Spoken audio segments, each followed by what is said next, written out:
Hey guys, welcome to another talk. The title of the class today, Recognize What's Before Your Eyes and What is Hidden Will Be Revealed to You by Default. We're still on the 5 spiritual faculties. And today I will be talking about the faculty of mindfulness, which is also same as living a well-considered life. Okay, title of the class, Recognize what's before your eyes and what is hidden will be revealed to you. Let's see what this means.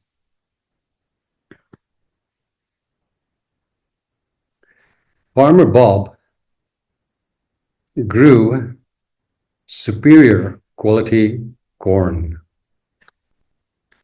Corn that won honors, awards, prizes every year in the state fair.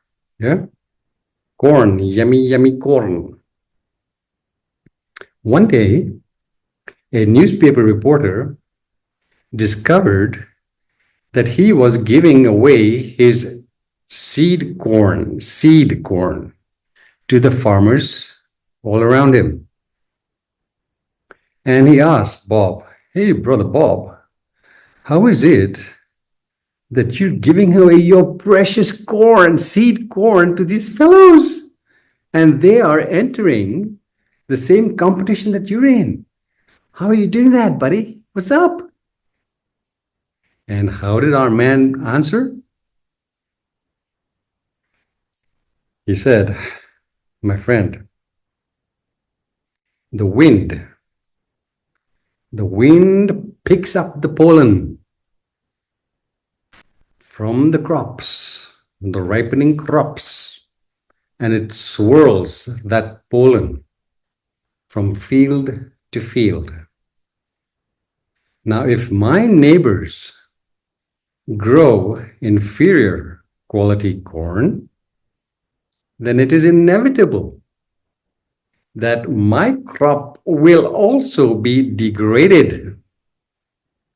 So for me to ensure that my crop is in supersonic shape, I have to make sure that my friends all around me, they also grow superior quality corn."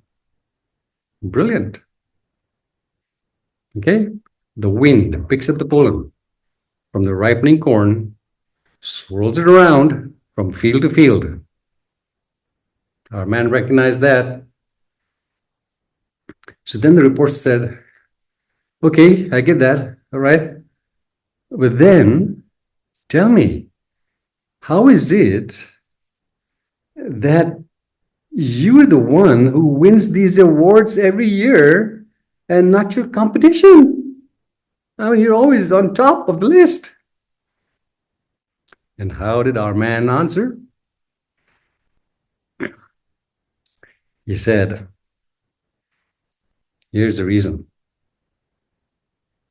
The reason I win the honors and the accolades and the awards and so on, and the prizes, is because I grow my corn with deep love and devotion. And I consecrate everything to God, to the good Lord above. Consecrate everything to the good Lord above. Whereas my fellow farmers, they grow their crop for profit. I stay away from that. I grow my corn because I love being a farmer. And I love offering high quality crops to those who buy my products. And I consecrate everything to God. Simple. That's what allows me to stand way above everybody else." Brilliant. So it's because Farmer Bob recognized what was before his eyes, the fact of cross-pollination. What was hidden was revealed to him. And what was revealed? The good Lord said to him, buddy, if you want to stand out from the crowd, you have to, it's imperative for you to infuse everything you do with love and devotion and consecrate everything to the forces that move the cosmos. Simple. Those other guys, not in the framework. All right, let's proceed. Tell me, tell me, what have been the two most agonizing realities you've faced in life so far? Yeah? Two most emotionally exhausting. Was it something physical? You broke an arm or a leg? Or lost an arm or a leg? Or was it something emotional? Not just the physical, but the emotions that you attached to whatever you experienced. That's where the agony resides. Emotions, not just the physical realities, but the emotions we attach to these physical realities. You got that? Okay.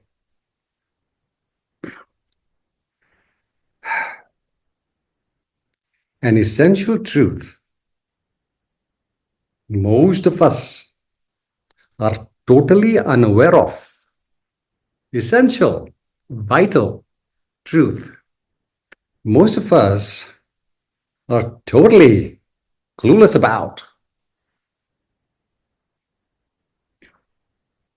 is that we are wiring. We're wired towards extremely powerful interests that are just as basic as our interest or desire to marinate in happiness and to move away from misery. Yeah? Basic. If we all wish pleasure, we all wish to avoid pain. It's inbuilt. We're wired that way. Nobody really enjoys leaping into pain. No. Okay, so we are wired with a set of interests as powerful as the set of interests to marinate in joy and to move away from sorrow. What are these interests which we are not looking at properly?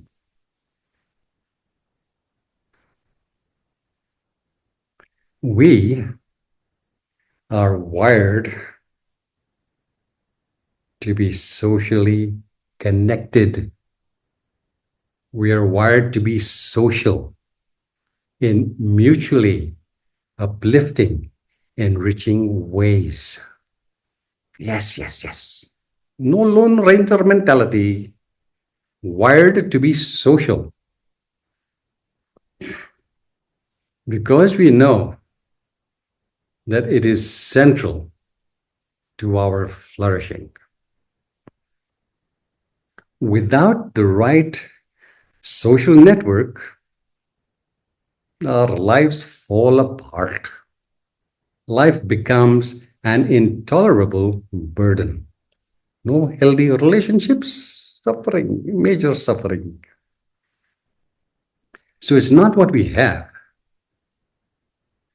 But who we have in our lives, that is of essential importance, greatest importance. Not what we have, not all these worldly possessions and accolades. Who we have, mutually uplifting, enriching relationships. That's what's of primary importance. Okay, mindfulness. Now, as human beings,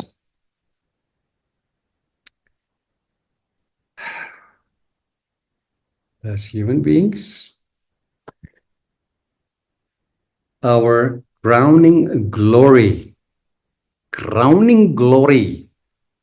is not critical intelligence, breakthroughs in science, in technology, in medicine, and so on. Our crowning glory as human beings is not critical intelligence. So, what is it? What's the crowning glory?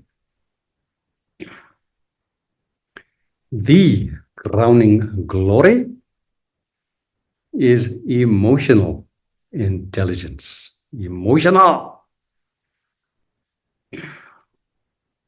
Yes, because it is through emotional intelligence that we acquire social intelligence to bond well with others.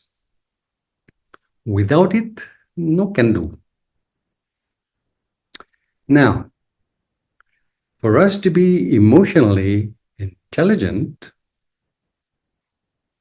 we require a healthy self-image. Why? Because the way we relate to ourselves and the world around us determines how we will relate to anything, everyone. If our relationship with ourselves and the world around us is mediocre, emotional intelligence can't flourish. Our social network will be wishy-washy, and suffering will be our constant companion. Self-image allows for emotional intelligence, which then rolls into social intelligence, and everything is supersonic. So, being nurtured in mutually uplifting ways through our social network, being nurtured in mutually uplifting ways is as paramount for our well-being as our need for food, clothing, shelter, and medicine. Paramount, as important. For we all yearn, we all long to bond with others in mutually uplifting ways. Why? As I just said earlier, because we know from the core of our being, depths of our being, that it is central to our flourishing. Without right network, flourishing no can do. That's why we have the Sangha. Buddha, Dharma, Sangha, the triple gem. So extremely important, and yet most people don't see the value in nurturing a healthy self-image for the Sangha to really work for them. No can work without it. So what is a healthy self-image and how do we acquire it? A healthy self-image arises from being in touch with the infinite resources we are gifted with.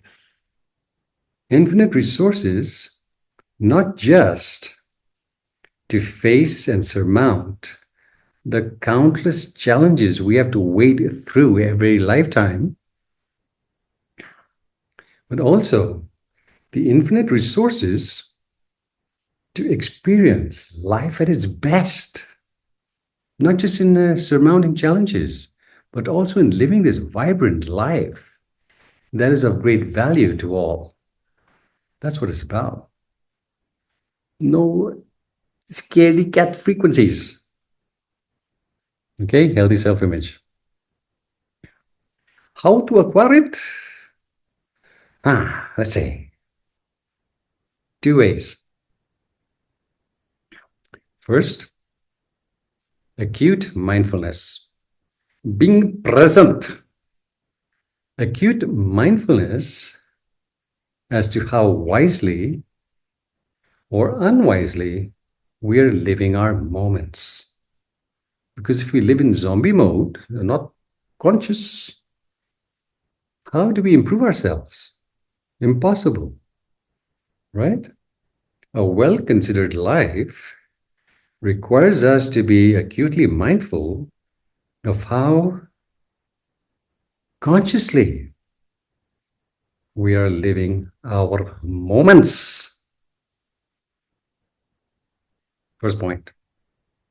Second point, how to acquire a healthy self image is through close and loving relationships with those who are dedicated to being spiritually awake, not those who are dedicated to visiting the pub every evening, or those who are into gossiping and other strange realities. No, that's not the Sangha we want. We want the Sangha that's committed to being spiritually awake. Because it is the secret, not just to living an enchanting life, but to being of value to ourselves and to the world around us. Very, very important. Okay, next point. So, what is mindfulness? Mindfulness. Everybody talking about mindfulness. But what is it?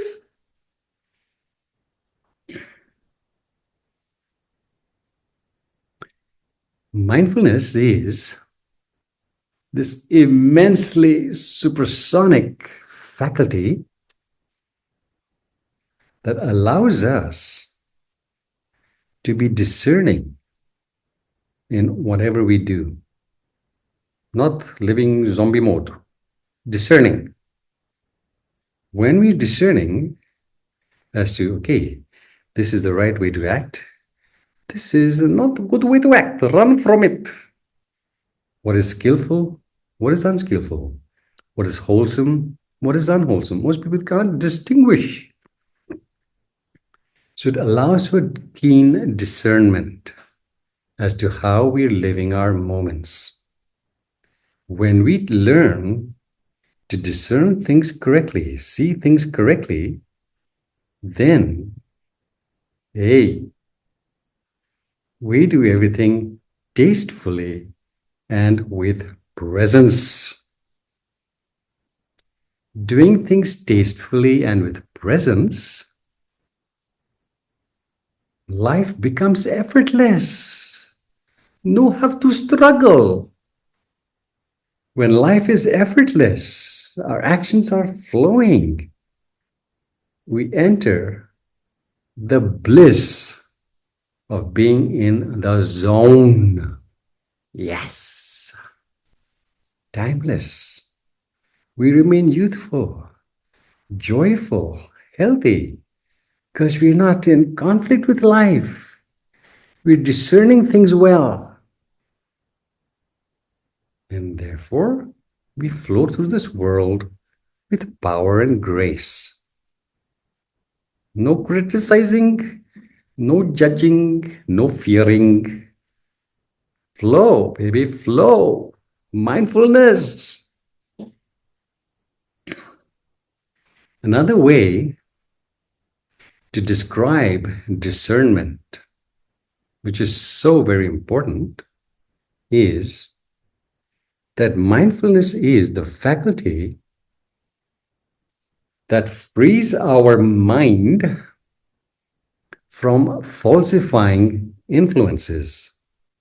It frees our consciousness from falsifying influences. And what are falsifying influences? These are the misbeliefs, false beliefs that we subscribe to. It's okay to procrastinate. It's okay to fear challenges. It's okay to harm others, exploit others. Is it? Yeah. It frees the mind from falsifying influences or misbeliefs that cause us immense grief. And as our mind is freed from these falsifying influences, we gain traction in our practice, which leads to awakening. There's nothing more profound than awakening. All right. Okay. Mindfulness. Faculty, immensely important faculty that allows us to know true from false, right from wrong, and so forth. And therefore, it keeps our life on track. No detours, no detours, no have time for detours. Okay. Now, let's just clarify another term. Faculty. What is the meaning of faculty? The 5 spiritual faculties. What is the meaning of 5 spiritual faculties? A faculty can be defined as a resource, as an ability, as a power for achieving specific outcomes. Specific. Okay? A faculty can also be viewed as a branch of knowledge. You go to university, faculty of science, faculty of art, faculty of music. Yeah, it is a branch of knowledge which enables us, gives us the power, the resource, the ability to create specific outcomes. If you're a music student, you don't acquire the intelligence for brain surgery. You need medicine faculty. Yeah. So those who train in certain ways acquire the power to perfect that art or skill or science faculty. We have these 5 physical faculties: sight, sound, smell, taste, touch. Yeah, as human beings, 5 physical faculties. 6th one, mind. We won't talk about that right now. Just talk 5. So we see with eyes, not with the nose or the mouth or the ears. Faculty. It's a resource, ability, or power that leads to specific outcomes. The faculty of sight can only give us vision. We don't hear with our eyes. We don't hear with our mouth. Each faculty leads to specific outcomes. Clear? That's what a faculty is. We've spoken about the faculty of faith. We've spoken about the faculty of right effort. Today we're talking about right mindfulness faculty. So, next important question. How do we cultivate mindfulness? Mindfulness. How we can cultivate the discernment to know true from false, right from wrong, or whatever? How? Okay, please tattoo the following statement in your cranium. We cannot be mindful. Impossible. We cannot be mindful of what we have not learned to be conscious of. Full stop. You got that? Once again, how do we cultivate mindfulness? First of all, understand this rule. We cannot be mindful of what we have not learned to be conscious of. Full stop. That's the rule. What does that mean?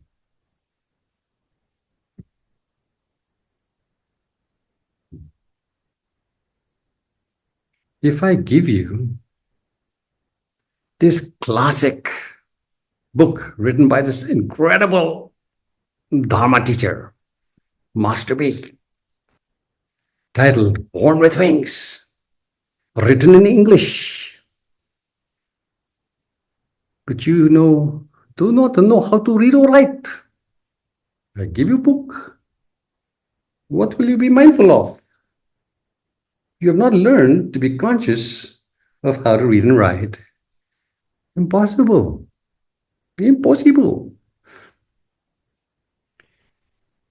The fellow who becomes a brain surgeon opens up the brain and surgery is really good.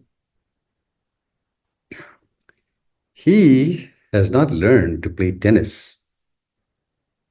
He's a great surgeon, but he is on this tennis court, fiddling around, no coach, swinging away. What is he going to be mindful of if he hasn't learned to hold the racket correctly and to move his arm correctly and so forth? Brain surgery does not equate with being a tennis pro. Yeah? If you want to play good tennis, you have to learn the skill. Then you can be conscious of, oh, I'm not really standing well, I'm not really looking well, I'm not really playing well. Okay? We cannot be mindful of what we have not learned to be conscious of. Different faculties give us the skills to create specific outcomes. Without those faculties, no can do. So, to live a well-considered life, it is imperative for us to study and practice the Dhamma. Because the Dhamma is the study and practice of what we are in essence and what this world about us is in essence, and how to place ourselves in harmony with these invisible forces that have given birth to the cosmos. That's the study and practice of the Dhamma. Without diligent study and practice of the Dhamma, it is impossible, well, close to impossible, for us to be mindful of how well we are living. The reason most people suffer on the planet because they don't have this training. They're not interested in the training. They're interested in Netflix and shopping sprees and money making and other things of that nature. Very clear? Mindfulness. For us to live mindfully, we have to study and practice the Dhamma. You can't be conscious of how you're living if you've not learned that particular skill. That's why we study and practice the Dhamma. Let's see the intricacies of that. Let us now just jump right in. Let's see what we need to be mindful of. Lots to be mindful of. Lots. In a 1.5 hour class, I cannot list everything. I'll leave it to you to continue your research. So let's begin. Our perceptions and the emotions they give birth to are so vivid and so immediate that they compel us into believing that we see the world as it is. When in actual fact, we see the world in relation to what we are, not as it is. We see the world in relation to our conditioning that's made us what we are today. We see it from our lens, our peculiar lens. We're not seeing the world. We're seeing our own peculiar interpretation of it. And most people are totally unawares of this truth, totally, because they don't study and practice the Dhamma. Here's an example.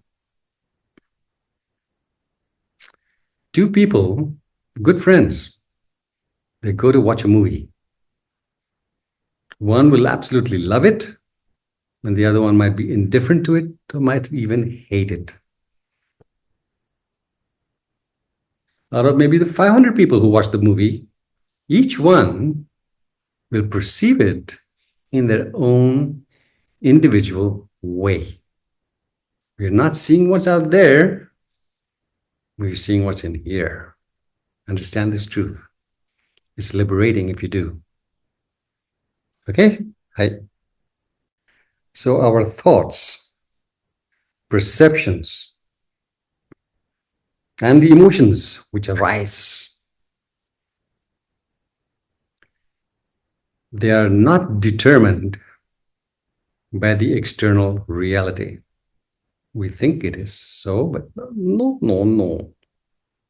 Our thoughts, perceptions, and the emotions they give birth to, they're not determined. No, they are not determined by the external reality. They are influenced by our past imprints of countless lifetimes. Yeah, the conditioning. They're influenced by our past imprints, which shape the meaning we attach to our experiences or what we are seeing. Clear? Once again, we are not seeing a reality. It's not the external world. It's the imprints of the past that are shaping the meaning we're giving to anything in front of us. That's what's happening.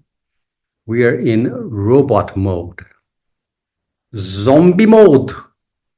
In the absence of spiritual training, most people are living on autopilot. Remember in the last class, I talked about the monkeys that I faced. Yeah, a tribe of monkeys, about 60 of them, all over the landscape. And I walked right through. without any harm or any hassles. The meaning I attached to that reality, the external world, was determined by the past imprints of how I have chosen to live, or how I had chosen to live. Happy to take risks, happy to test my spiritual strengths. That's the meaning I attached to the external reality, come from the past experiences. There were villagers, townspeople right next to me. They didn't have those skills. They saw those monkeys and they halted right in their tracks. I said to them, come on, let's go through. Not one of them came with me, not one. They took the long cut or waited for the monkeys to disperse. Yeah, because they saw those monkeys as threatening, scary. Same reality. I perceived it differently because of my past experiences. I had lived in caves. I've done some wild things. I tested my strength, acquired the merit, acquired the power, and therefore I was able to do that. These fellows no had any experience, no skill with the mind, constantly scared. Yeah, okay. Our thoughts, perceptions, and emotions are not influenced by the external reality. They're influenced by the way we have chosen to live our moments. If we have chosen to live wisely, courageously, insightfully, then life is beautiful. But if every day we succumb to fears, doubts, and insecurities, life is a little bit not pleasant.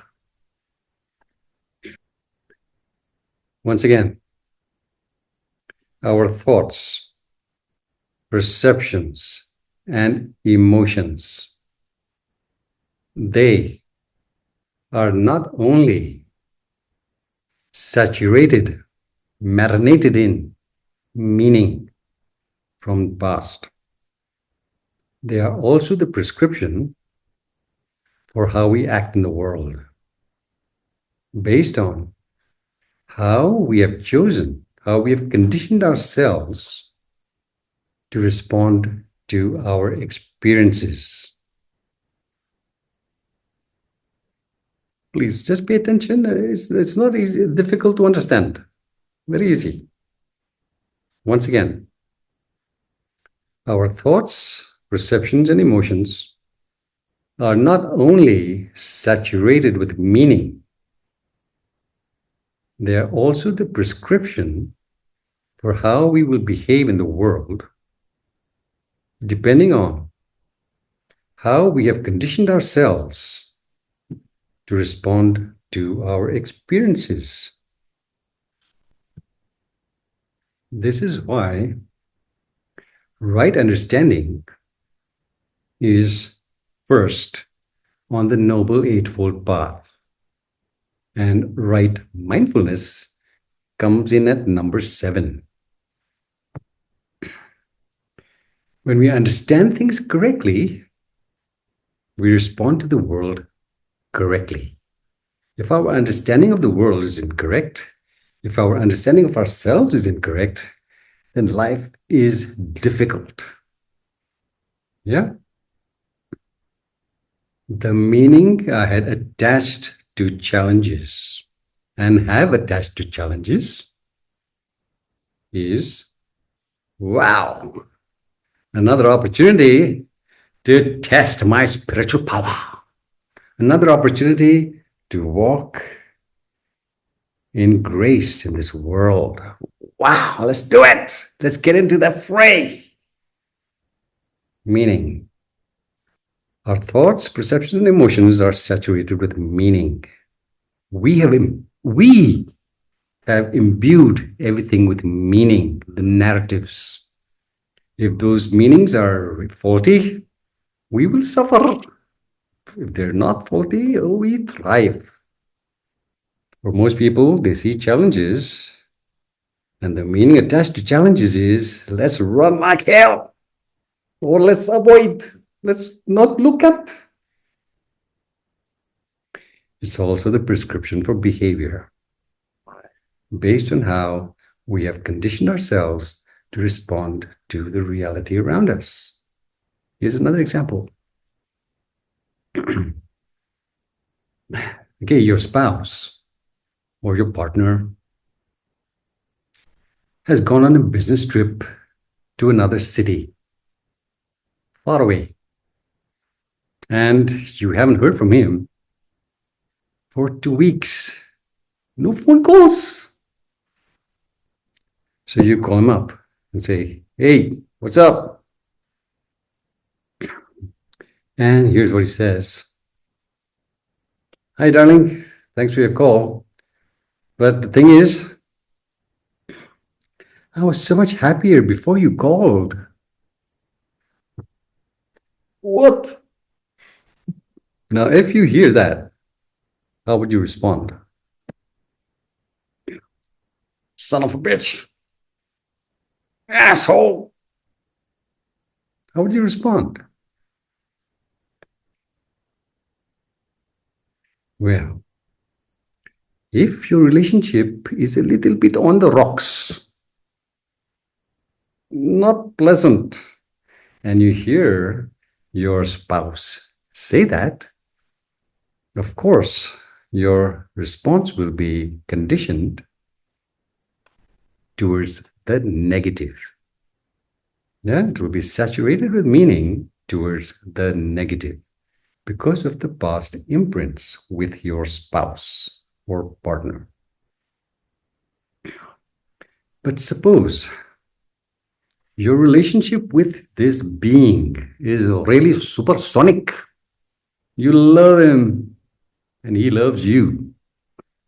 And you hear, darling, I was so much happier before you called. The way you would respond would be totally different. You might say, oh, my sweet honey bun, what's up? Why do you say that? You would question, what's going on with you? Why do you say that? And then he tells you, darling, I'm so sorry for not having called you, but I've been up to my eyeballs in work. Totally forgot. And now that you've rung me, I realize just how much I miss you and how much I love you and I want to be near you. That's what he says. Yeah. Before you called, I was in a little fuzz mode. But now that you've called, I remembered. Oh God, I miss you. I really want to be there. And there's, oh, sweetheart, I'm also missing you. Please come home soon. Yeah, totally different outcomes, depending on the meaning we have attached to the relationship. So it's very difficult for us to respond appropriately to anyone, to whatever they say or do, when their motivation is not clear. Yep. The why behind what people say or do is often concealed. And unless we question things, unless we really get to know why they're behaving like this, why they're saying something like this, how do we know? How do we know whether to pull away from someone or to move towards someone? If we cannot intuit, if we cannot really fathom where they're coming from, how do we respond to them correctly?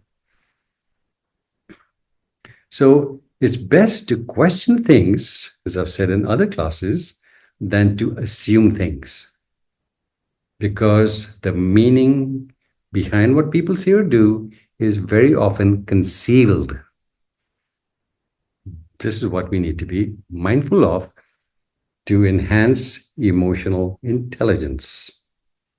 Without questioning, with love, with compassion, with kindness, not interrogation.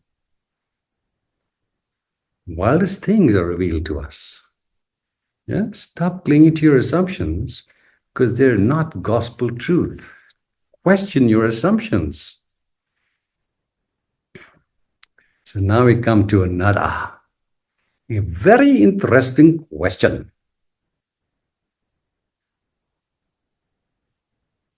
Suppose a tree falls in the forest.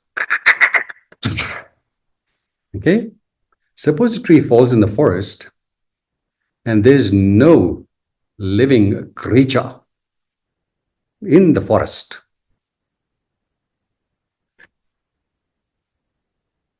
Does it make a sound? There's no living creature there to hear the sound. So does it make a sound? No one there. You probably know the answer, but let me just highlight it. Master B, of course it will make a sound. Yeah, falling trees make a sound, even if nobody is there. Now that is a common sense way of looking at things.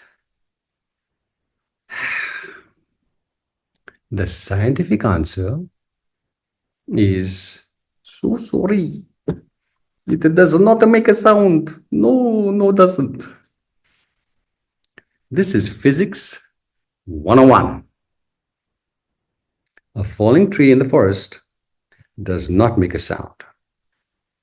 So what happens, Master B? A falling tree makes no sound. Its descent merely creates vibrations in the air and in the ground. For those vibrations to be perceived as sound, a special faculty is required. Yes, the ears, any mammalian ear will do. Without this faculty, remember what I said, a faculty is a resource, ability, or power to make specific outcomes happen. Sound.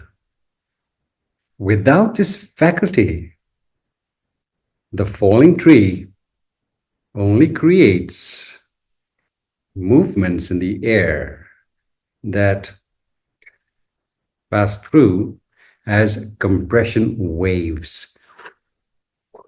That's what happens. Physics. Now, even after the ear sends the electrical signal to the brain, sound, its job is not complete. Even after the brain receives this signal called sound, its job is not complete because the brain has to translate that sound as the sound of a falling tree. And for it to translate that sound as a falling tree, it has to be familiar with trees and what trees do when they fall in the forest. A little child walking in the park with the father hears the sound of a toppling tree. What was that, Daddy? No prior experience of trees, no concept of what a tree does in the forest. And the papa has to say, darling, this is the sound of tree falling. Child not clear about it. Without that particular concept, as I said earlier, we can only be mindful of what we have learned to be conscious of. The little child is not conscious. What is sound? So, in the absence of the concept of a falling tree, that crashing timber is perceived as meaningless noise of experiential blindness. Understand that? Important to understand it.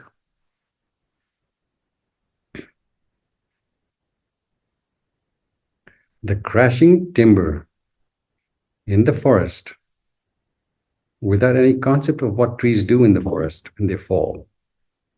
It is only the meaningless noise of experiential blindness. Now, this is a very important reality or teaching you need to be aware of. And I'm going to elaborate on it a little bit.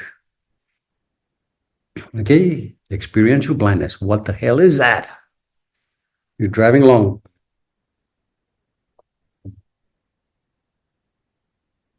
What was that sound coming from the engine? You have no clue. You hear the sound, but you don't know what engines do. What could be wrong with the engine? No idea. Experiential, meaningless noise of experiential blindness. You hear the sound, but you can't identify what the sound is. But suppose you have your lovely friend, the mechanic, right next to you. He will tell you, hey, pull up, buddy, this is gone, the gasket is gone, or this has happened, or that has happened. He or she will be able to identify that sound. It's not meaningless noise because of their prior experience with engines. Clear? Okay. Here's another very good example. I must have been 15 or 16 in Lagos, Nigeria, high school.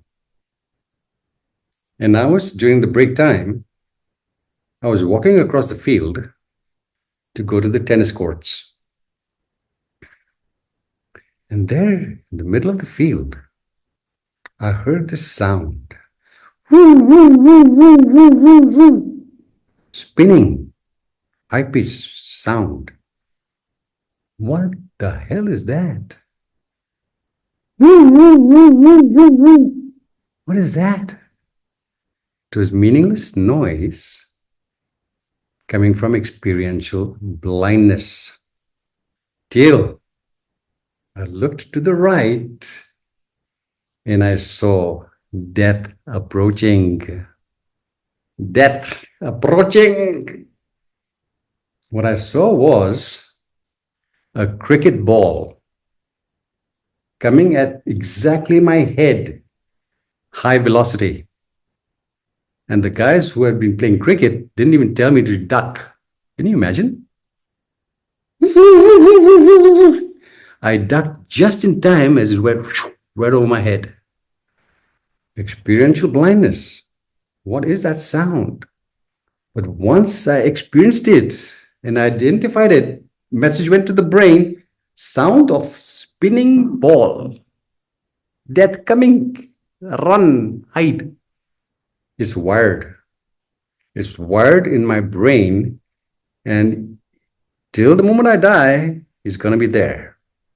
If I ever hear that sound again, I know what to do, because it will not be experiential blindness. I heard the sound. It was just noise. Looked, cricket ball coming. Okay? This was experiential blindness. But then there's something else we need to be conscious of or mindful of. And this is existential blindness. Existential blindness. I will list a few examples and then I will let you do more research. When faced with an illness of any kind, what do we treat? Yes, body, medicine. How many people treat the cause that led to the symptom? Very few. Existential blindness.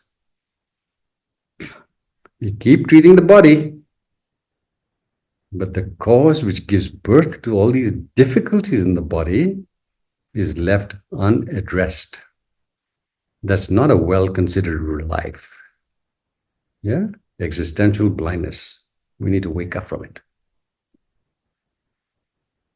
Here's another example. People struggle in their relationships with their parents, with their spouse, with their kids, with their friends, with their colleagues. Struggle in their relationships. And they sincerely believe that the problem is out there. They're the nutcases. They need therapy. I know so many people, so many people who invite difficulties to themselves in relationship contexts, but will not change the frequencies they are resonating on that attract these difficulties to them. They just will not change. They're so convinced that it's the world that's crazy and they're perfectly fine. Experiential blindness, existential blindness. It creates major difficulties in our lives. And therefore, we require acute amount of mindfulness practice to change things around for the better. Okay, here's another one.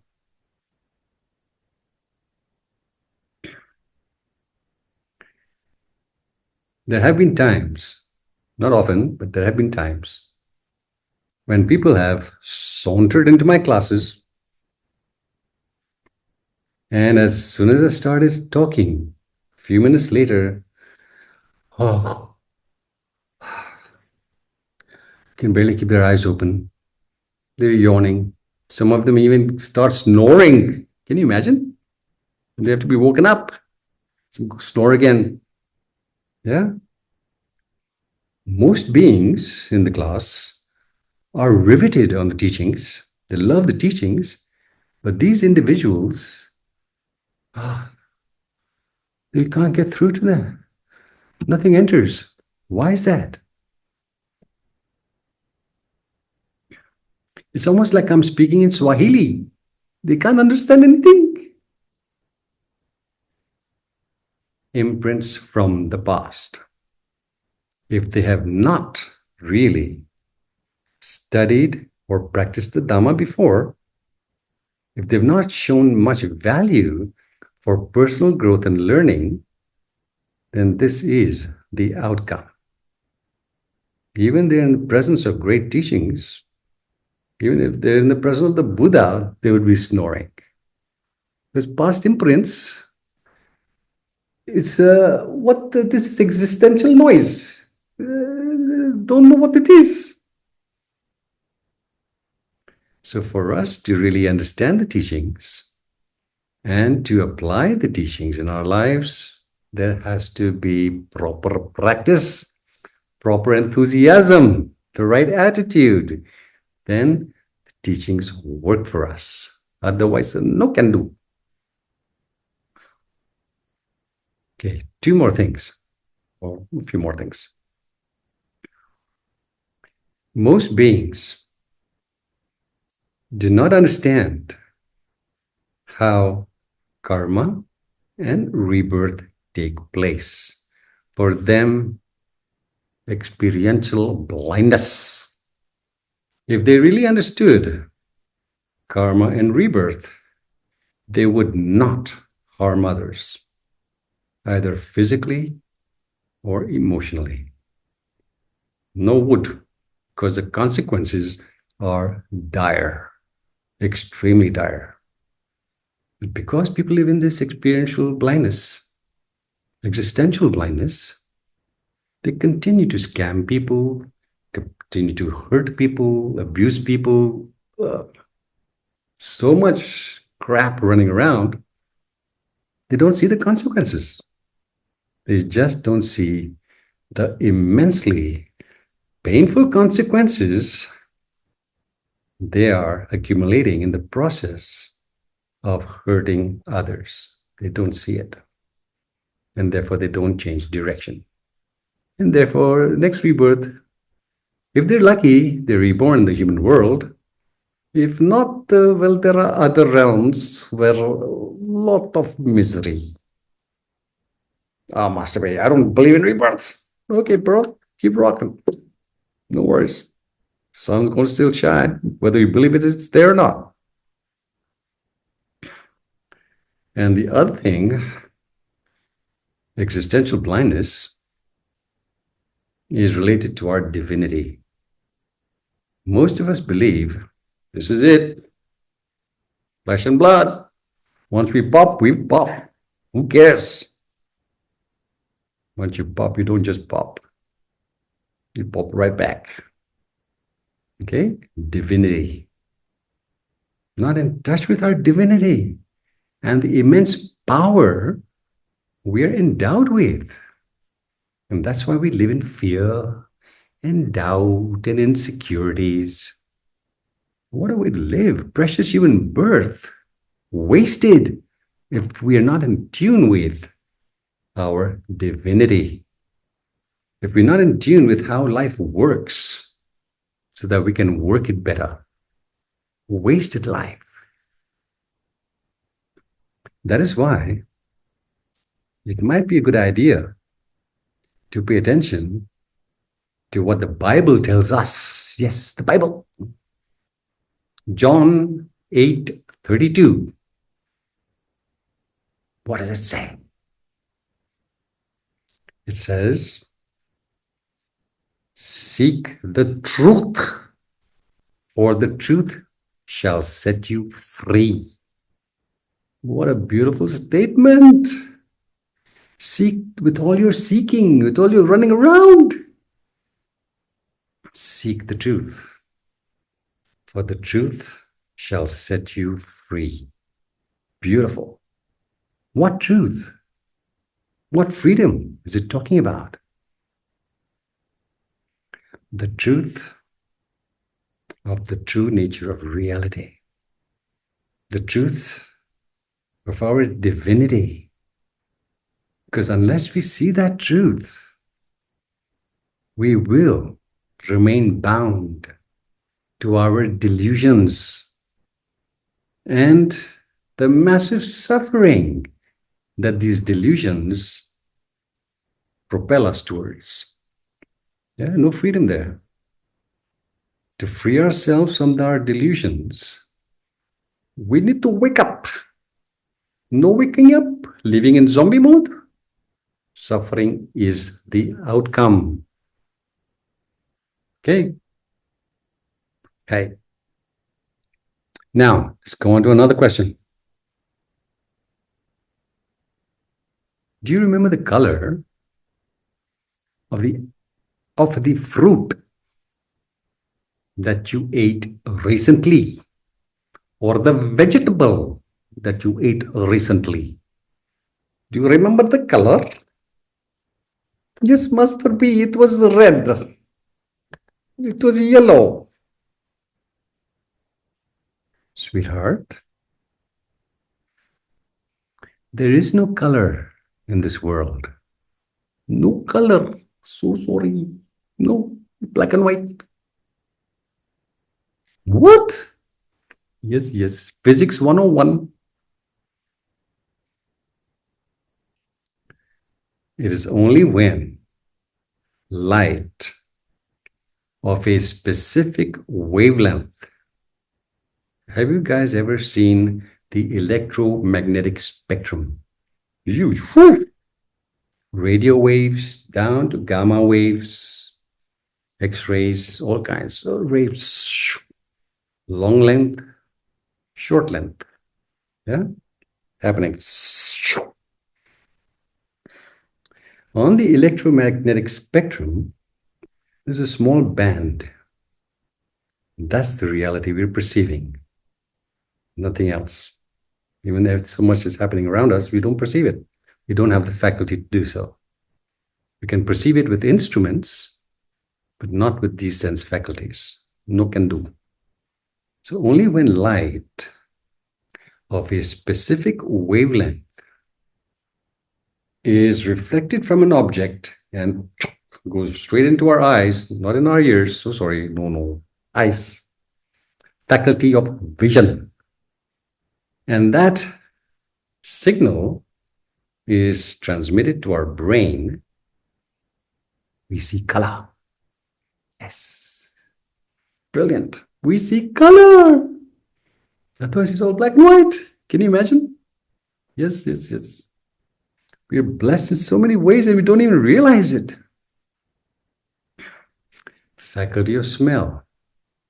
We don't smell things with our eyes. We need a special faculty to take those molecular vibrations and translate them as smell and taste and touch. When it comes to touch, I'd like you to feel something in front of you. Okay? And tell me, what do you feel? No, Master B, I feel the softness or the hardness or the smoothness of this or that. No, my darling. What you feel is not the reality out there. What you feel are the sensations that are created with your sense of touch. And those electrical signals are being transmitted to your brain. You're only feeling yourself. You're not feeling the computer or the table or anything else you think you are. You're only feeling what's within you, nothing else. Just think, someone who suffers from stroke, yeah, their left side or their right side is paralyzed. It's dead, pretty much. No signals going to the brain. They can touch anything. They're not aware of what they're touching. Why? Because there's no signals going through. So what does this tell you? The falling tree in the forest, the colors we see, the smells, the sounds. Oh, what does it tell you? That we are not perceiving the world out there. We are actively, very actively, proactively participating in creating our own version of reality. Homemade. Homemade. Granny's recipe. We do not perceive the external world passively. We do not fathom or sense it passively. We are co-creating with what's out there.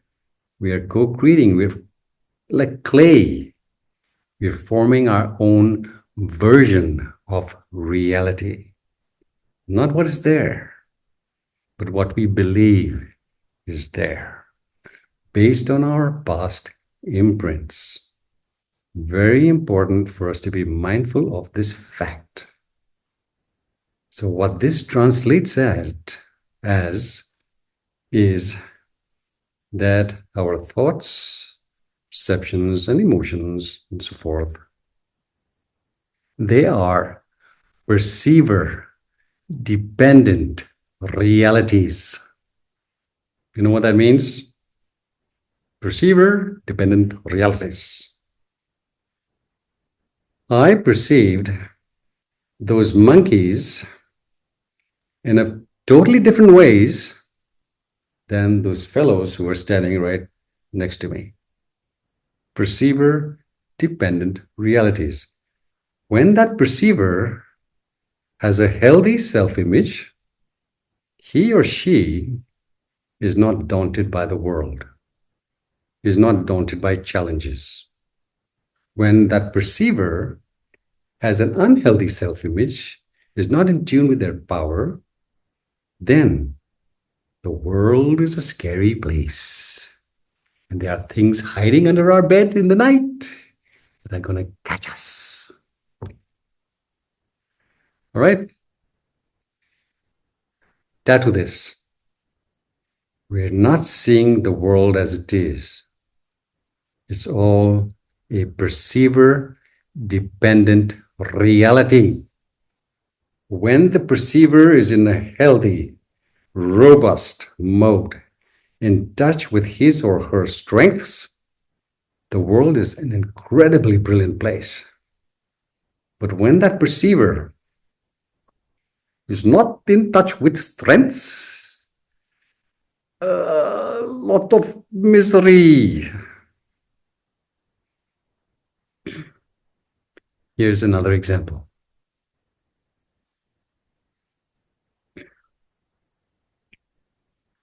Think of the last time you got a cold, flu. Yeah.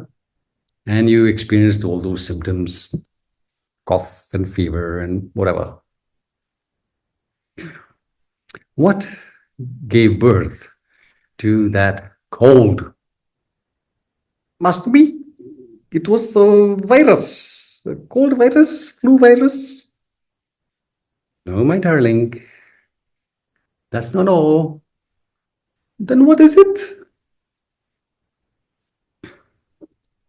Yes, a cold virus is essential.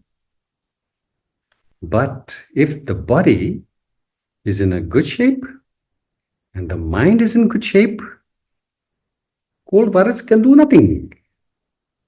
But when the body and mind are not in good shape, yeah. Researchers took 100 people, not just once, several times, and they put a cold virus germ in their nasal passages. Yeah. And they saw that between 20 and 40 people out of the 100 developed the symptoms. The majority did not. Why? Because they were in better shape. Simple. Better shape emotionally and psychologically. And therefore, even the cold virus's granddaddy could not pull the rug from beneath their feet. No, couldn't do. No can. It's not just the virus. Perceiver dependent reality. If we are in shape, we are immune to these realities. If we are not in shape, then difficulty is coming.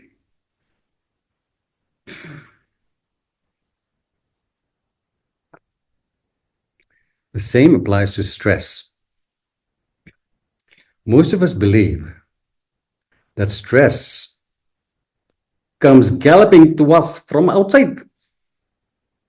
A divorce, the loss of a friend, financial challenges, illness, whatever. I'm stressed because of this. No, so sorry. You are stressed because of the narratives you cling to. The narratives or the concepts you have attached to those experiences is what creates the stress. It does not come to us, it does not come visiting from the outside in. It comes visiting from the inside. Yes. Yeah, it comes visiting from the inside. From the way we attach specific meaning to specific experiences. We are constructing our own difficulties. Wake up. Here's a funny story.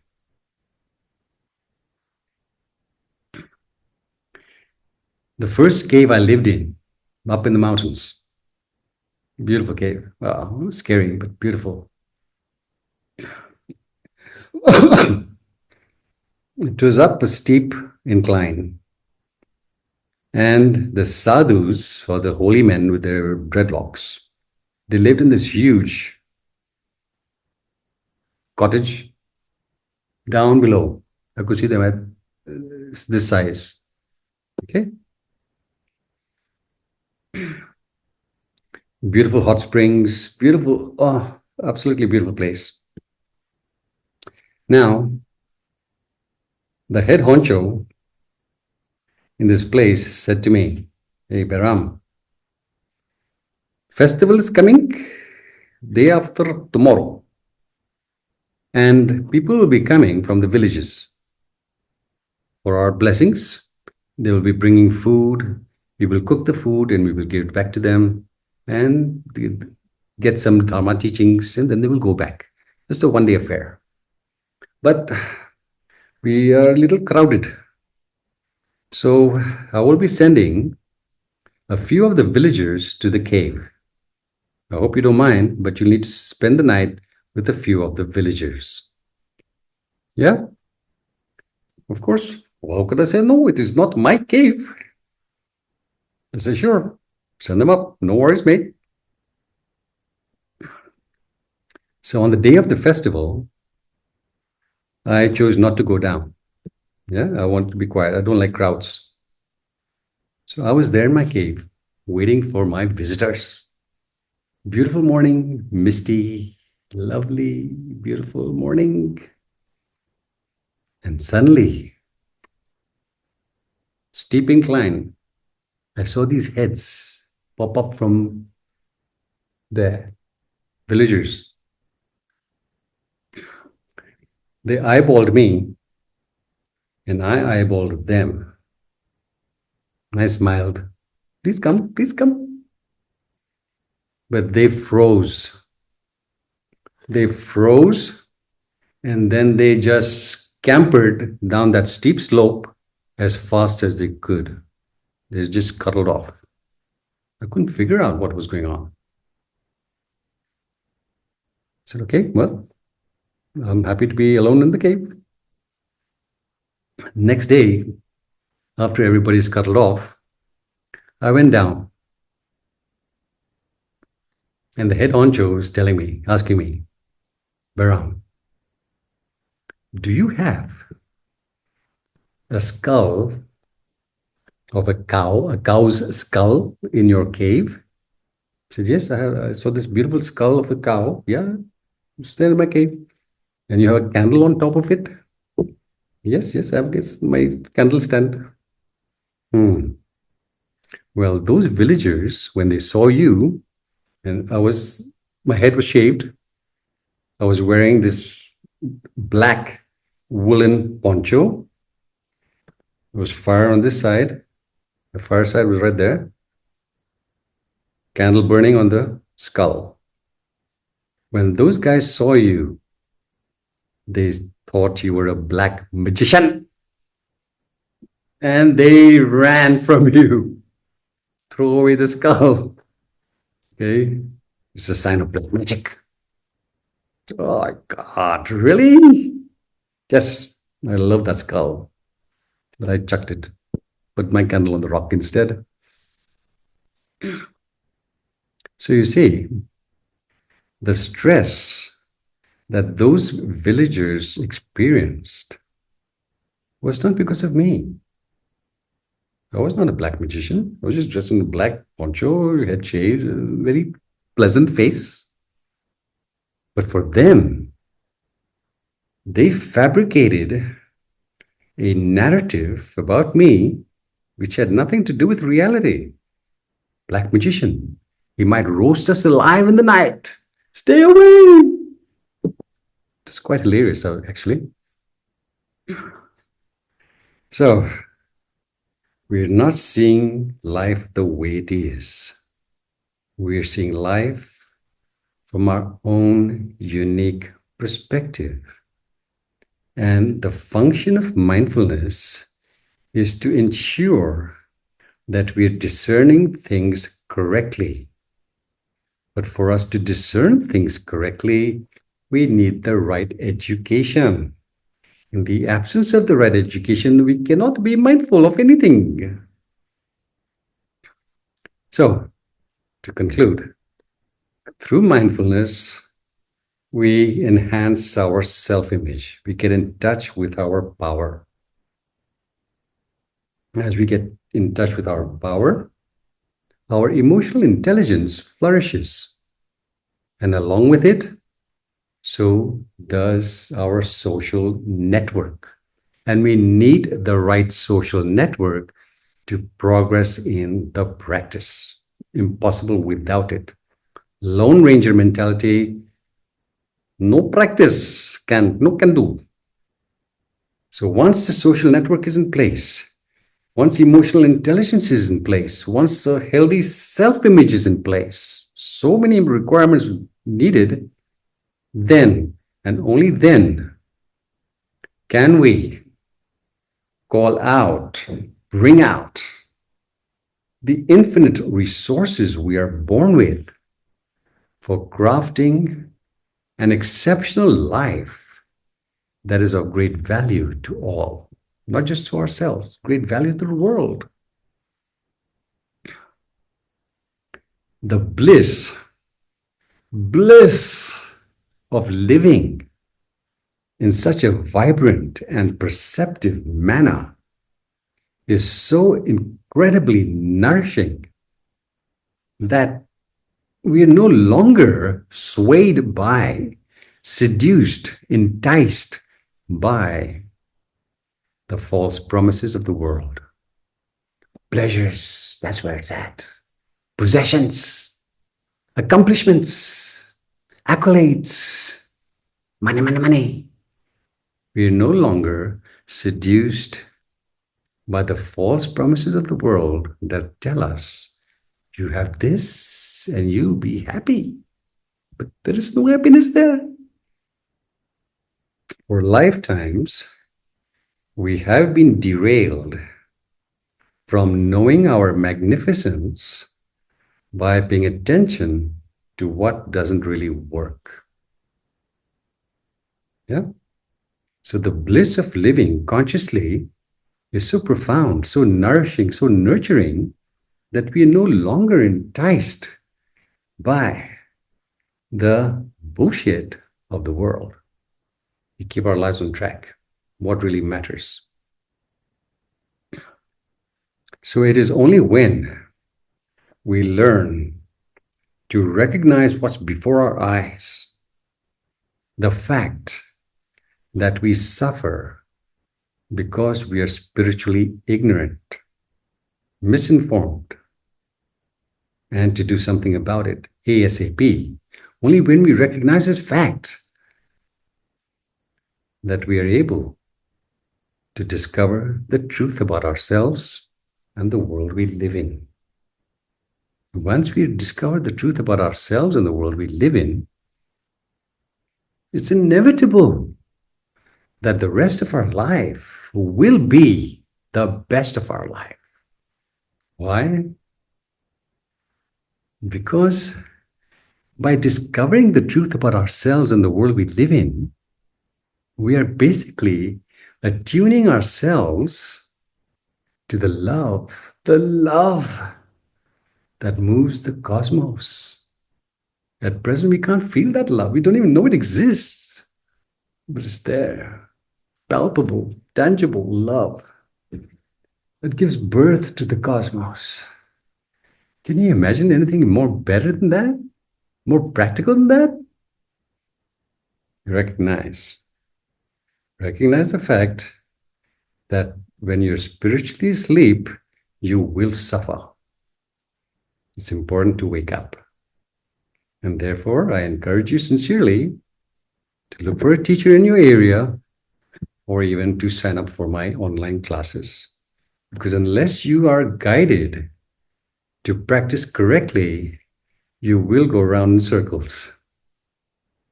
Not the best way to go. Please wake up. Thank you for listening. Keep rocking. See you well in the next class.